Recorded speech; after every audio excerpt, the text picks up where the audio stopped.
आज एक बहुत अहम मसले के साथ आपके सामने हाजिर हुआ हूँ। सुपरमार्केट्स का कल्चर बहुत ज़्यादा आम होता चला जा रहा है।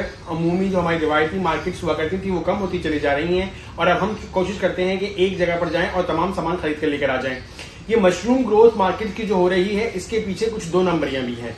सारे लोग दो नंबरियां नहीं कर रहे हैं, गलत काम नहीं कर रहे हैं, लेकिन देयर आर सम प्रॉब्लम्स। उन प्रॉब्लम्स को देखने के लिए हमने आज बात की है एक ऐसे सारिफ से जो बता रहे हैं अपना अहवाल, जिनके साथ कुछ हुआ गलत, और आप लोगों को भी मुतनब्बा किया जाता है कि आप जरा होशियार रहें। जब कभी भी बिलिंग की तरफ आपकी जाएं तो आप अपनी आंखों को चौकन्ना रखें, आप होशियार रहें कि क्या प्राइस लिखे हुए हैं और क्या चार्ज किए जा रहे हैं। तो हमारे साथ मौजूद हैं एक सारिफ और हम उनसे बात करते हैं।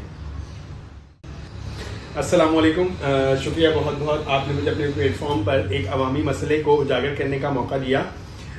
जैसे आपने बताया इंट्रो के अंदर कि बहुत सारे सुपरमार्केट्स जो हैं वो कुछ ऐसे हरबे इस्तेमाल करते हैं कि हमारी जेबों से एक्स्ट्रा पैसे निकलवा लेते हैं।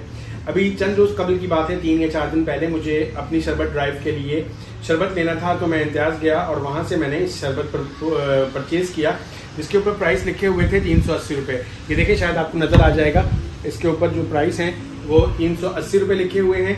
और जब मैं कैश काउंटर पर पहुंचा तो ये चार्ज कर रहे थे 409 रुपये। मैंने कहा कि भाई 409 रुपये किस खुशी में चार्ज कर रहे हैं, तो कहने इसके ऊपर 380 रुपये लिखे हुए, 409 रुपये क्यों चार्ज कर रहे हैं आप? तो उन्होंने कहा कि पुराना स्टॉक था हमारे पास, अब इसके प्राइस बढ़ गए। तो मैंने कहा पुराना स्टॉक हो तो पुराने पैसों पे दीजिए। प्रॉब्लम तो है, मतलब जब हम सुपर मार्केट में मौजूद होते हैं तो हमें एहसास ही नहीं होता हमने क्या क्या सामान भर लिया है। और ये लोग नफ्सियाती हरबे इस्तेमाल करते हैं, हमें इम्पल्स शॉपिंग कहते हैं ना, इम्पल्स बाइंग जिसे कहते हैं।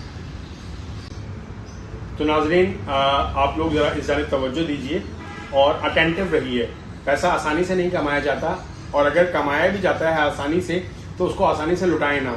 एक एक रुपया, एक एक पैसा ध्यान से खर्च करें, किसी को नाजायज़ तौर पर आपका पैसा हथियाने ना दें। उम्मीद है आगाही की ये वीडियो आपके लिए बेहतर साबित होगी और अब आप शॉपिंग के दौरान अटेंटिव रहेंगे, कैश काउंटर पर ज़रा चौकन्ने रहेंगे और अपना एक एक रुपया ध्यान से खर्च करेंगे। तो अब ये चीज़ देखने की है कि हम इसको कैसे कवर कर सकते हैं, कैसे कवर किया जाए। तो एक आसान हल तो मैं यही समझता हूँ कि आपने जब कभी भी कैश काउंटर पर जाएं बिलिंग के लिए तो आप अटेंटिव रहें और देखते रहें कि क्या चीज़ कितने में चार्ज की जा रही है, और कम से कम टैली करते रहें, क्योंकि बहुत सारे लोग इस चीज़ पे तवज्जो ही नहीं देते कि यार कि हमने कितने पैसे लिए, बस ट्रॉली भरने पे तवज्जो सारी होती है। तो उम्मीद है कि वीडियो आपको समझ में भी आई होगी और आप इसको शेयर भी करेंगे, आगे लोगों को पहुंचाएंगे भी अपने रिश्तेदारों में कम से कम। और अगर ऐसी कोई चीज़ आपके साथ गुजरती है तो प्लीज़ हमसे कांटेक्ट कीजिए, आपके मसले को भी उजागर करेंगे।